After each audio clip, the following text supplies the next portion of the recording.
Hello everyone. My name is Katherine Valor, and I need to tell you something I've never told anyone before. Something that keeps me awake at night, staring at the ceiling, listening to every creak in the walls, every whisper of wind against the windows. Something that makes me question everything I thought I knew about love, about morality, about the person sleeping beside me. I'm in love with a monster. No, let me rephrase that. I'm in love with someone who might be a monster. Or maybe I've known all along and I've just been too afraid, or too infatuated, to admit it. His name is Severin Kelith, and he's a vampire. I know what you're thinking. Vampires aren't real. This is some fantasy, some elaborate story I've concocted for attention. But I promise you, every word I'm about to tell you is true. And by the end of this, you might understand why I haven't gone to the police. Why I haven't run. Why I'm still here, caught between love and terror, between devotion and survival.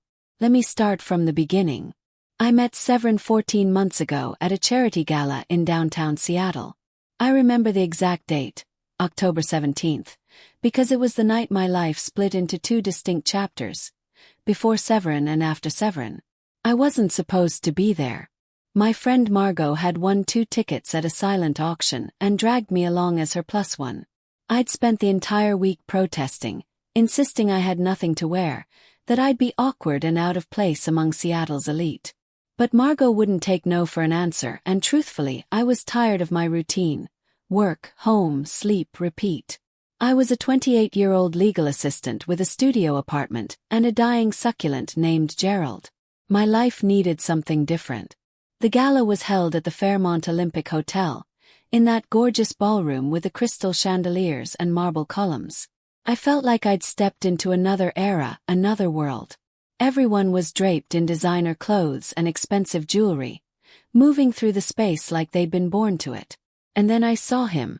Severin was standing near the bar, alone, holding a glass of what I assumed was wine but never saw him drink. He was tall, well over 6 feet, with dark hair that fell just above his collar and pale skin that seemed to glow under the warm lighting. But it was his eyes that caught me. Even from across the room, I could see they were an unusual shade of amber, almost golden, and they were fixed directly on me. I looked away immediately, my face flushing. But when I glanced back, he was walking toward me. "You look uncomfortable," were his first words to me. His voice was deep, with a slight accent I couldn't quite place. Something European, old world. I laughed nervously. Is it that obvious? Only to someone paying attention. He smiled, and I noticed his teeth were perfectly straight, perfectly white. Too perfect, maybe. "I'm Severin Kelith. Katherine Valor." I shook his hand, and I remember being surprised by how cold it was. Not unpleasantly so, but noticeably cooler than mine. "Are you enjoying the gala?" "I find these events tedious if I'm being honest," he said, his eyes never leaving mine. "But tonight seems to have improved considerably." It was a line, obviously, but something about the way he said it, the intensity of his gaze, made me believe he meant it. We talked for hours. He was charming, attentive, asking questions about my life, my work, my dreams. He told me he was in acquisitions, buying and selling rare artifacts and antiques. He traveled frequently, he said, but he'd been in Seattle for several months and was thinking of staying longer. "The Pacific Northwest has a certain appeal," he said, looking out the window at the rain beginning to fall. "The long nights, especially." When Margot finally found me at midnight, ready to leave, Severin asked for my number. I gave it to him without hesitation. He called the next day. And the day after that. Within 2 weeks, we were inseparable. The first month with Severin was intoxicating. That's the only word for it. He was unlike anyone I'd ever met. Cultured, intelligent, impossibly romantic. He took me to art galleries and obscure bookstores. He introduced me to music I'd never heard. Composers from centuries ago that he spoke about as if he'd known them personally. "Debussy was melancholic," he once said while we listened to Clair de Lune in his apartment. He composed like he was trying to capture moonlight in sound. "You talk about him like you knew him," I joked. He smiled, that enigmatic smile I was beginning to know so well. I suppose I feel like I did. His apartment was in Capitol Hill, in one of those old brick buildings with high ceilings and original hardwood floors.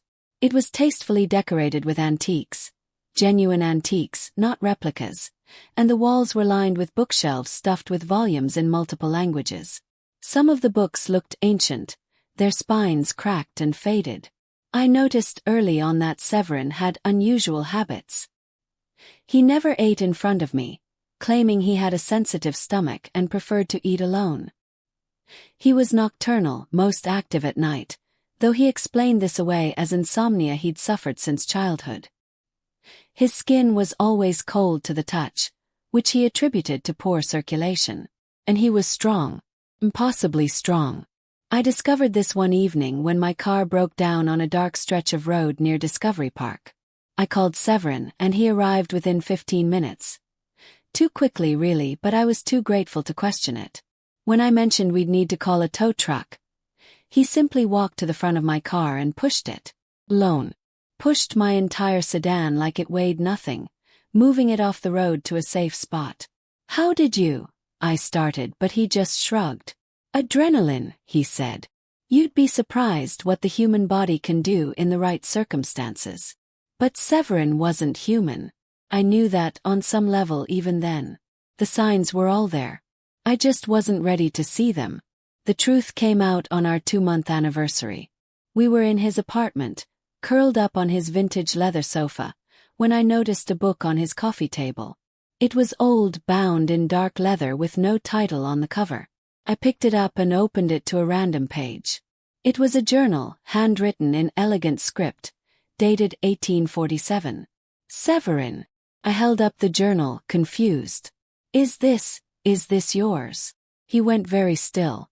Then, slowly, he took the journal from my hands and set it aside. Katherine, he said carefully, I need to tell you something. And I need you to listen with an open mind. That's when he told me what he was. Vampire. 237 years old, turned in 1788 in Prague by a vampire whose name he no longer spoke. He'd lived through wars, revolutions, the rise and fall of empires. He'd traveled the world, accumulated wealth, watched humanity evolve and change while he remained frozen in time. I laughed at first. It was absurd. But he didn't laugh with me. I can prove it, he said quietly. And he did. He moved across the room in a blur of speed that my eyes couldn't track. He lifted his antique oak desk with one hand, holding it above his head like it was made of cardboard. And then he smiled, pulling back his lips to reveal fangs, genuine razor-sharp fangs that hadn't been there a moment before. I should have run. Every instinct screamed at me to run. But instead I stayed. I won't hurt you, Severin said, setting down the desk and approaching me slowly, like I was a frightened animal.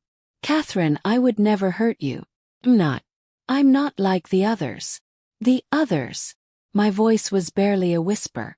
Most vampires are predators, he explained, kneeling in front of me, taking my trembling hands in his cold ones. They hunt humans, drain them, kill them without remorse. But I'm not like that. I haven't killed anyone in over 50 years. I feed from blood banks, from donations. I've chosen to live ethically, to honor human life. You're a vampire, I said, the words feeling surreal in my mouth. Yes. And you?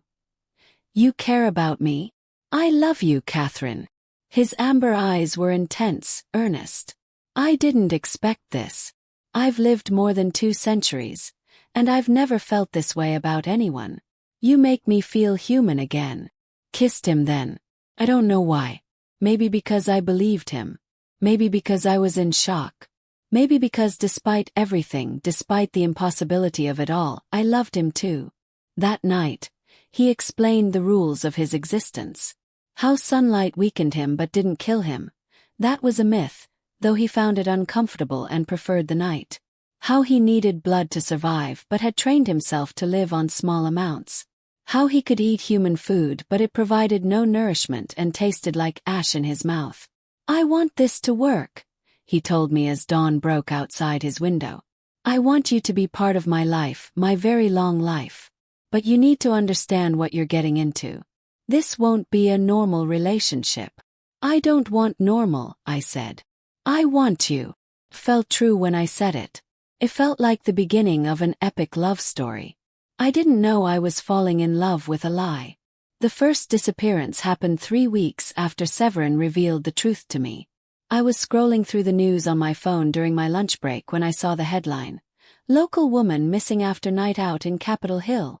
The woman's name was Lydia Townsend, 24 years old, last seen leaving a bar on Pike Street at approximately 1 a.m. Security footage showed her walking alone down the street and then nothing. She vanished. I felt a chill but dismissed it. Seattle was a big city. People went missing sometimes. It had nothing to do with Severin.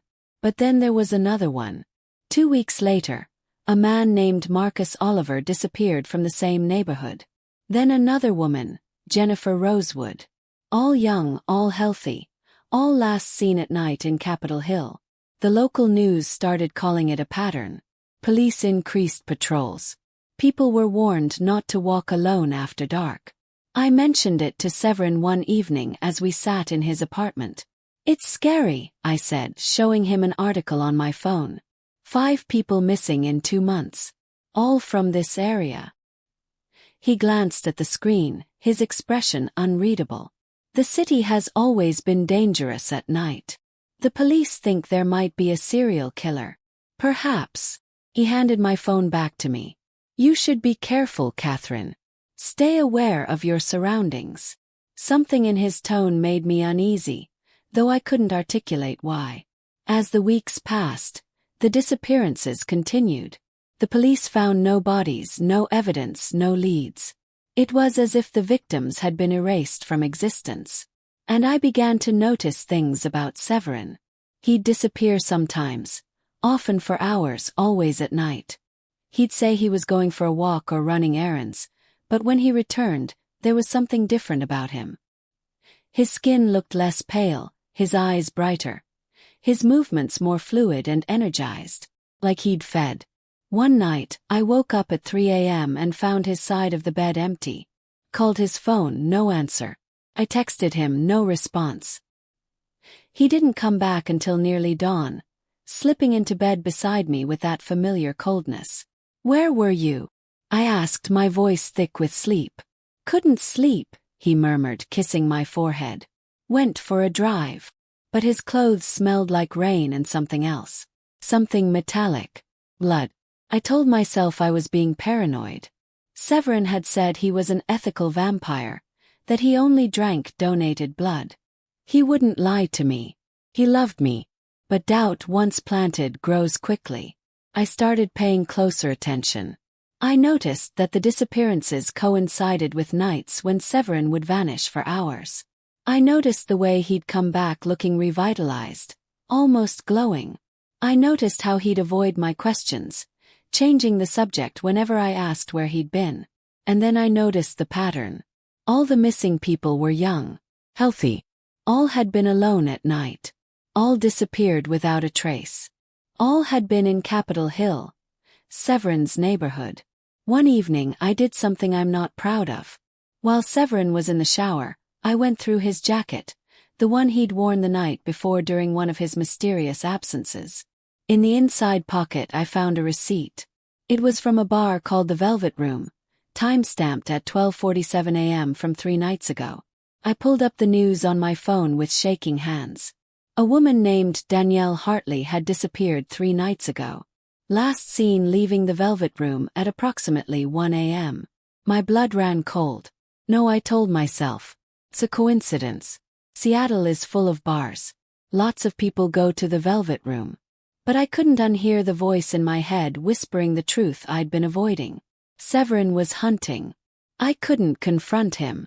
Not yet. Not without proof. So I started investigating on my own, and I hated myself for it. Every time Severin kissed me, every time he told me he loved me, I felt like I was betraying him by doubting him. But I couldn't stop. I needed to know. I created a map, marking every location where someone had disappeared. I noted the dates and times. I cross-referenced them with the nights Severin had been absent, the nights he'd come home smelling like rain and blood and secrets. The patterns were undeniable. I went to the Velvet Room one afternoon, asking the bartender if she remembered anything unusual from the night Danielle Hartley disappeared. She was hesitant at first, but I told her I was a friend of Danielle's family, trying to find closure. "There was this guy," she said, wiping down the bar. "Really good-looking, well-dressed. European accent, I think. He was talking to Danielle for a while, bought her drinks. She seemed into him." My heart sank. What did he look like? Tall, dark hair, pale. Really pale. And these unusual eyes. Like gold or amber or something. I left before she could see me cry. I wanted to be wrong. God, I wanted so desperately to be wrong. But the evidence kept piling up. Found more receipts, more connections. I hacked into Severin's laptop. His password was my birthday, which made me feel even worse, and found files. Dozens of files with names, photos, locations. Research on people. The missing people. He'd been studying them. Choosing them. And then I found the journal. It was hidden in a locked drawer in his study, but I'd learned where he kept the key. My hands trembled as I opened it and began to read. The entries were dated, going back years. Decades. Centuries. And they detailed every kill. Severin's handwriting filled page after page with cold, clinical descriptions of his hunts. How he selected his prey. Always the vulnerable, the isolated, the forgotten. How he approached them, charmed them, gained their trust. How he fed. How he disposed of the bodies. Some entries were brief, just a name and date. Others were longer, almost poetic in their brutality. November 3rd, 1982, Berlin. Heinrich Miller. Street musician. His blood tasted of cigarettes and cheap whiskey, but the warmth was exquisite. I left him in the canal. No one will miss him. June 17, 2003, New York. Maria Gonzalez. Waitress. She had 3 children. I almost stopped, but the hunger was too strong. I hate what I am, but I cannot stop being it. October 31st, 2024, Seattle. Lydia Townsend. Graduate student. She reminded me of someone I knew long ago. The blood of the young is always sweetest. I left no trace. The journal fell from my hands. Lydia Townsend. Marcus Oliver. Jennifer Rosewood. Danielle Hartley. All the missing people. All in his journal. All dead. Severin wasn't an ethical vampire. He was a murderer. And I'd been sleeping beside him for months. I don't know how long I sat there in his study, staring at that journal. Minutes. Hours. Time had become meaningless. Everything was a lie. The charity work he claimed to do. The guilt he expressed about his nature. The promise that he'd never hurt anyone. Lies. And the worst part. I still loved him. Even knowing what he was, what he'd done, my heart ached for him. My body still craved his touch. My mind still held thousands of beautiful memories. Dancing in his living room at midnight. His laughter when I said something unexpectedly funny. The way he looked at me like I was the only person in the world. How do you stop loving someone just because you've learned they're a monster? I heard the front door open. "Katherine." Severin's voice echoed through the apartment. "Are you here?" Panic flooded through me. I shoved the journal back in the drawer, locked it, returned the key. But my hands were shaking so badly I nearly dropped it. "In here," I called, trying to keep my voice steady. He appeared in the doorway of the study, beautiful and terrible, and smiled when he saw me. "There you are," he said. "I brought dinner. Thai food from that place you love." I stared at him. This man, this creature, who'd killed dozens, maybe hundreds of people, standing there with takeout containers like it was a normal evening. "Are you all right?" He approached, concerned. "You look pale." "I'm fine," I lied. "Just tired." He touched my cheek, his cold hand gentle. I forced myself not to flinch. "You work too hard," he murmured. "Come, let's eat." I followed him to the kitchen in a daze. sat at the table while he set out the food. He didn't eat, of course. He never did. Just watched me with those amber eyes while I picked at pad thai I couldn't taste. Katherine. His voice was soft. What's wrong? Nothing. You're a terrible liar. He reached across the table, taking my hand. Tell me. This was it. The moment I had to decide. Lie to the monster or confront him with the truth. Chose truth. Who was Danielle Hartley? I asked quietly. He froze. For just a fraction of a second, his mask slipped, and I saw something flash across his face. Fear. Guilt. Then it was gone, replaced by confusion. I don't know who that is. Really? Because you were at the Velvet Room the night she disappeared. A bartender described you perfectly. His hand slowly withdrew from mine. Katherine. Marcus Oliver. Jennifer Rosewood. Lydia Townsend. I stood up, my chair scraping against the floor. Should I keep going? Because I found your journal, Severin. I read it. All of it. The silence that followed was suffocating. When he finally spoke, his voice was different. Colder. Me. You went through my things. You're killing people, I said, my voice rising.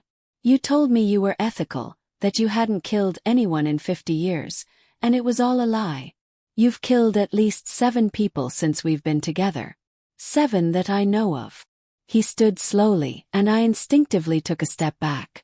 For the first time since I'd met him, I was truly afraid. They were necessary, he said. Necessary. I couldn't believe what I was hearing. They were people, Severin. They had families, lives, futures. They were food, he interrupted, his eyes flashing. I am a predator, Katherine. That's my nature. I told you what I was. You told me you were different. I am different. His voice raised, and I'd never heard him yell before.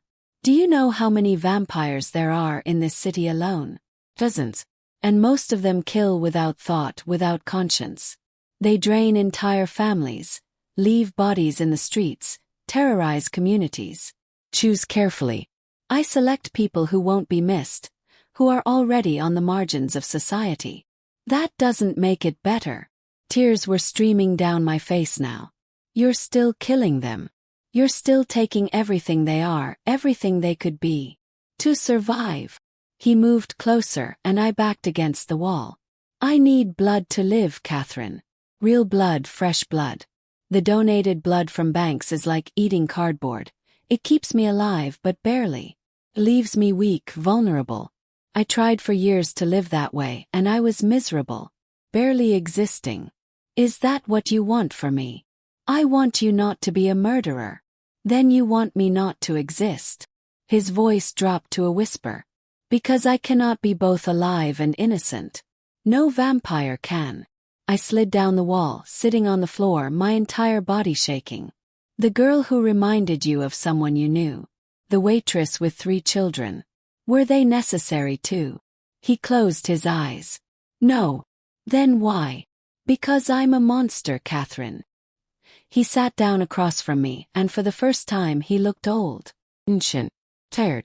You wanted the truth. Here it is. I'm a monster pretending to be a man. I have been for 200 years. And every day I fight against what I am. But some days the fight is too hard. Some days the hunger wins. You could choose differently, I said desperately. You could. Could what? Starve. Eat animals. I've tried. It doesn't work for our kind. We need human blood, warm and fresh from the vein. It's not a choice, Katherine. It's biology. Then maybe you deserve to starve. The words hung in the air between us, cruel and final. Severin looked at me for a long moment. His expression unreadable. Perhaps you're right, he said quietly. Perhaps I do. He stood and walked to the window, staring out at the city lights. I never meant to fall in love with you, he continued. I've avoided attachments for decades, precisely because of this. Because I knew that eventually, the person I loved would see me for what I truly am. And they would hate me for it. I don't hate you, I whispered. He turned surprised. I want to, I said, my voice breaking. God, I want to hate you so much. But I can't. I love you, Severin. Even now, even knowing everything, I love you. And I hate myself for it. He crossed the room in an instant, kneeling in front of me, taking my face in his cold hands. Katherine, don't, I pulled away. Don't make this harder. What are you going to do? For the first time I heard fear in his voice. Are you going to the police? Was I? The question had been echoing in my mind since I'd found the journal. The rational answer was yes. Course yes. He was a serial killer. He needed to be stopped. But the police wouldn't believe me. Vampires weren't real, remember? They'd think I was insane. And even if they did believe me, even if they somehow managed to capture him, what then? He was stronger than any human, faster, impossible to kill by conventional means. He'd escape. And he'd disappear, maybe forever. The thought of never seeing him again made my chest ache. I don't know, I admitted. I don't know what to do. That night, I stayed at Margot's apartment. I couldn't be near Severin, couldn't think clearly with him in the same room. I needed space, perspective, something. Margot knew something was wrong but didn't push. She just made up the couch, gave me a blanket, and told me I could stay as long as I needed. I didn't sleep. I lay awake staring at the ceiling, turning the same thoughts over and over in my mind. Option 1, go to the police. But with what evidence? A journal that detailed murders across multiple centuries, which would only make me sound delusional. Even if I led them to his apartment, Severin would likely be gone before they arrived. And I'd be left with nothing but questions and regret. Option 2, run. Pack my things, leave Seattle, start over somewhere new. Change my name, my life, everything. Never look back. But would Severin let me go? He knew where my family lived, where my friends worked. If he wanted to find me, he could. And what if his love turned to obsession? What if he decided that if he couldn't have me, no one could? Option 3, stay. Accept what he is. Love the monster. Look the other way while people continue to disappear, continue to die. Become complicit in murder. The thought made me sick. But there was also a fourth option, one I barely dared to consider. Option 4, change him. Make him see that there could be another way. Force him to choose between his nature and his love for me. Believe that love could be stronger than hunger, than 2 centuries of habit, than the predator inside him. It was naive, probably impossible. But wasn't love supposed to be transformative? Wasn't that the whole point of these stories? My phone buzzed. A text from Severin. Asterisk, I understand if you need space. But please don't disappear without telling me. I'm worried about you. Asterisk. I stared at the message for a long time before typing back. Asterisk, I'm safe. I just need to think. Asterisk. His response came immediately. Asterisk. I love you, Katherine. Whatever you decide, know that I love you. Asterisk. I turned off my phone. 3 days later, I went back to Severin's apartment. I'd made my decision, though I wasn't sure it was the right one. I wasn't sure there was a right one. He answered the door on the first knock, looking haggard in a way I'd never seen. His skin was even paler than usual. His eyes shadowed, his hair disheveled. Katherine, he breathed, relief flooding his face. Thank God. I thought. We need to talk, I said, pushing past him into the apartment. He closed the door and followed me into the living room. We stood facing each other, an ocean of tension between us. I've been thinking, I started. About everything. About you, about us, about those people. He waited, silent. I can't accept what you're doing, I continued. I can't look the other way while you kill innocent people. I won't be complicit in murder. I understand. His voice was hollow. So you're leaving?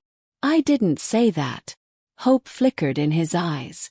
Then what are you saying? I'm saying that if this is going to work, if we're going to work, things have to change. You have to change. Katherine, I've told you I can't just. Stop, I interrupted. I'm not finished. I know you need blood. I know the donated blood isn't enough. But there are alternatives to killing. Such as. Take from the living, I said. Not enough to kill, just enough to survive. People donate blood all the time. Why can't you feed without killing? Because the hunger doesn't work that way, he said, frustrated. Once I start feeding, it's almost impossible to stop. The instinct to drain completely is overwhelming. Then learn to control it. You make it sound simple. I'm not saying it's simple, I said. I'm saying it's necessary. If you love me, if you truly love me, you'll find a way. He ran a hand through his hair, pacing. And if I can't? If I try and I fail, if someone dies anyway? Then we'll deal with it. I stepped closer to him. But Severin, you have to try. You have to at least try. Why? He turned to face me, his expression anguished. Why are you giving me this chance? After everything I've done, after all the lies, why haven't you run? Because I love you, I said simply. And because I've seen the humanity in you. Even if you've forgotten it's there. You feel guilt, Severin. You feel remorse. Monsters don't feel those things. Maybe I'm just good at pretending. No. I took his cold hands in mine. I don't believe that. I think you've spent so long being a vampire that you've forgotten what it's like to be human. But I see it in you. When you talk about the waitress with 3 children, when you close your eyes after mentioning someone who reminded you of the past, that's humanity. That's conscience. Tears, actual tears, formed in his eyes. I'd never seen him cry before. I'm so tired, Katherine, he whispered. I'm so tired of being this. Of living with what I've done. Sometimes I wonder if I should just walk into the sunrise and end it all. Don't, I said fiercely, pulling him close. Don't you dare. You don't get to take the easy way out. You're going to stay here and fight to be better. For yourself. For those people you took from the world. For me. He held me tightly, his body shaking with silent sobs. I'll try, he finally said. I don't know if I can succeed, but I'll try. For you I'll try. So here I am, months later, still with Severin. Still in love with him. Has he kept his promise? Has he changed? I want to say yes. I want to tell you that love conquered all, that he found the strength to control his nature, that no one else has died. But I don't know. The disappearances in Capitol Hill stopped. That's true. But Seattle is a big city, and I can't monitor every missing person report, every unsolved case. Sometimes Severin leaves at night and comes back with that same revitalized look. When I ask where he's been, he says he's been feeding from willing donors. People in the vampire community who allow vampires to feed from them in exchange for money or the experience. I want to believe him. But I've seen the receipts again. The bars he visits. The late-night hours. I've seen the way he looks at people sometimes, when he thinks I'm not watching. The hunger in his eyes. Last week, I saw a news report about a woman found in Discovery Park. She'd lost a significant amount of blood but survived. She told police she'd been attacked by a man matching Severin's description, but that he'd stopped before killing her. Fled into the night like he'd suddenly come to his senses. Was that him? Was that proof he's trying, that he's fighting his nature? Or was it just proof that he's still a predator, still dangerous, still one moment of weakness away from killing again? I don't know. And that's the terrifying truth I live with every single day. I love a vampire, monster, a murderer. And I've chosen to stay. People would say I'm stupid, that I'm endangering myself and others, that I should run or go to the police or do literally anything except what I'm doing. They're probably right. But here's what I've learned. Love isn't always rational. It isn't always safe. Sometimes love means standing next to someone in their darkness and believing they can find their way to the light, even when every piece of evidence suggests they never will. Sometimes love is a choice you make despite knowing it might destroy you. I don't know how this story ends. I don't know if Severin will ultimately choose humanity over hunger. I don't know if I'll wake up one morning to find myself drained of blood, just another victim in his centuries-long list of casualties. I don't know if I'm brave or foolish, a romantic or an accomplice. All I know is that tonight, when the sun sets and Severin wakes beside me, I'll make the same choice I made yesterday and the day before and the day before that. I'll choose to stay. I'll choose to hope. I'll choose to love a monster and pray that love is enough to keep the monster at bay. Maybe tomorrow I'll be proven right. Maybe tomorrow I'll be proven catastrophically wrong. But either way, I've made my choice. And I'll have to live or die with the consequences. So that's my story. The one I've never told anyone. The secret that keeps me awake at night, staring at the ceiling, listening to Severin's steady breathing beside me. Breathing he doesn't technically need but maintains out of habit, out of his desire to seem human. For me, I think about the families of those missing people. Lydia Townsend's mother, who still posts on Facebook every week, begging for information about her daughter. Marcus Chen's boyfriend, who organized search parties for months before finally accepting he was gone. Jennifer Rosewood's 6-year-old son, who probably still asks when mommy is coming home. They deserve justice. They deserve to know what happened. And I'm the only person alive who knows the truth. But if I tell that truth, I lose Severin. And maybe I lose my own life too. Because despite his promises, despite his tears and his vows to change, I don't know what he'd do if I truly threatened his existence. Would his love for me be stronger than his instinct for self-preservation? I don't want to find out. So I carry this weight, this terrible knowledge, this guilt that grows heavier every day. Some nights I dream about those people. I dream I'm Lydia Townsend, walking alone down a dark street, and I see Severin approaching with that beautiful smile. In the dream I know what's coming, but I can't run, can't scream. I just stand there and let it happen. I wake up drenched in sweat, and Severin is there, holding me, whispering that it's just a nightmare, that I'm safe. The irony is almost funny. Almost.